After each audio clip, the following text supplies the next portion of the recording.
আরে আস্তে বলো, যদিও শুনতে পায় না।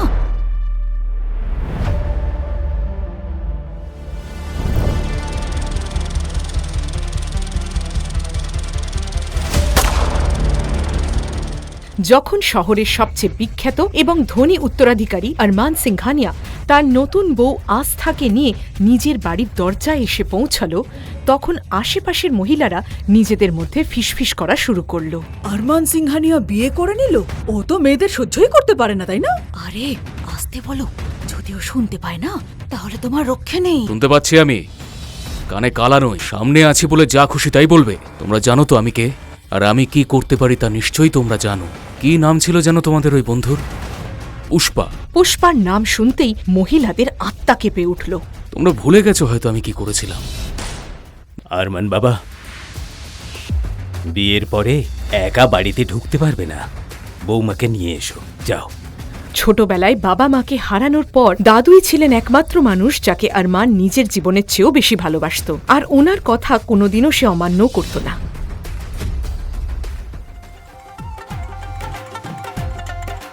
প্রিয়াঙ্কা দিদি, তোমার বিয়ে আর আমি আসবো না? এটা কখনো হতে পারে? দিদা, মাত্র গতকালই আস্থা খুশি মনে গ্রামের বাড়ি থেকে শহরে এসেছিল তার মামির মেয়ের বিয়েতে যোগ দিতে, কিন্তু এটা কিভাবে হলো? কিভাবে আস্থা কোণে হয়ে গেল? ব্যাঙ্গালোরে হাজার হাজার মানুষের ভিড় আর ক্যামেরার ঝলকানির মাঝে ছিল দেশের সবচেয়ে ক্ষমতাবান ব্যবসায়ী আরমান সিংঘানিয়া, আর আজ তারই বিয়ে হচ্ছে। কিন্তু মণ্ডপে উপস্থিত থাকা বর নিজের কনের জন্য অপেক্ষা না করে ল্যাপটপ আর ফোন নিয়ে ব্যস্ত ছিল। পুরো শহর অবাক, আরমান সিংঘানিয়ার মতো একজন মানুষ কেন একটা মধ্যবিত্ত মেয়েকে বিয়ে করার সিদ্ধান্ত নিল? বিয়ের শুভ লগ্ন পেরিয়ে যাচ্ছে, কনেকে ডেকে আনুন। ডাকুন না মেয়েকে। এক্ষুনি ডেকে আনছি। মনোজ যখন নিজের মেয়ের ঘরে ঢুকল, ঘরের অবস্থা দেখে তার পায়ের তলার মাটি অবধি সরে গেল। মণ্ডপে যাওয়ার ঠিক আগেই প্রিয়াঙ্কা উধাও হয়ে গিয়েছিল। আরে তুমি কি করলে? প্রিয়াঙ্কার বাবা মা বিষয়টা বুঝতেই তাদের পা কাঁপতে শুরু করলো। ঠিক তখনই আলোক সিংঘানিয়া বুঝতে পারলেন কিছু একটা গন্ডগোল হয়েছে। সেটা বুঝেই তিনি রুমের দিকে এগিয়ে গেলেন। আরে মেয়ে তৈরি হয়েছে না হয়নি? হ্যাঁ, ও তো রেডি হচ্ছে, কিছুক্ষণের মধ্যে চলে আসবে। আপনি যান না। কিন্তু এই মিথ্যে বেশিক্ষণ টিকল না। আরমানের দাদু ঘরের ভেতর থেকে কান্নার শব্দ শুনতে পেলেন। তিনি দরজা ঠেলে খুলে ভেতরে ঢুকলেন। একটা সাধারণ নিষ্পাপ কিন্তু অসাধারণ সুন্দর মেয়ে বসে কাঁদছিল, যার নাম ছিল আস্থা। এটা দেখে আলোক সিংঘানিয়া রাগে গর্জে উঠলেন। প্রিয়াঙ্কা কোথায়? প্রিয়াঙ্কা পালিয়ে গেছে স্যার, আর আমার সম্পূর্ণ বিশ্বাস যে এই আস্থাই ওকে সাহায্য করেছে। আমি কিচ্ছু করিনি মামি, প্লিজ আমার কথা বিশ্বাস করো। এ বিয়ে তো নিশ্চয়ই হবে। যদি কোণে পালিয়ে গিয়ে থাকে তাহলে ওর জায়গায় অন্য কেউ বসবে।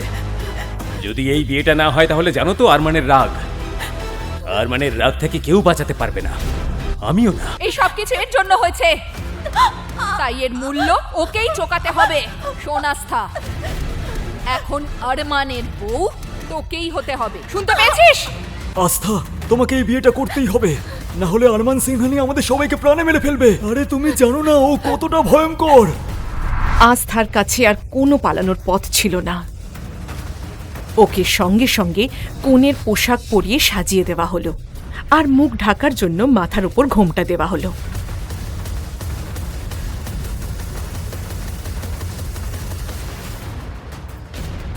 হাত এগিয়ে দিন।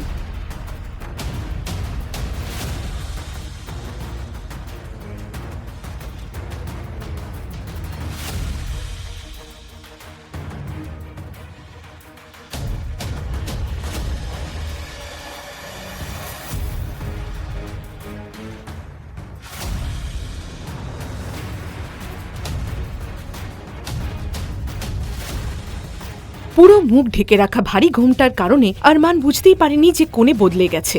সে দ্রুত বিয়ের সব রীতি সম্পন্ন করল, আর বিয়ে শেষ হতেই সম্পূর্ণরূপে আবার নিজের ফোন আর কাজে ডুবে গেল। পুরো কাহিনী এখনই শোনার জন্য ডেসক্রিপশনে ক্লিক করে ডাউনলোড করো পকেট FM অ্যাপ।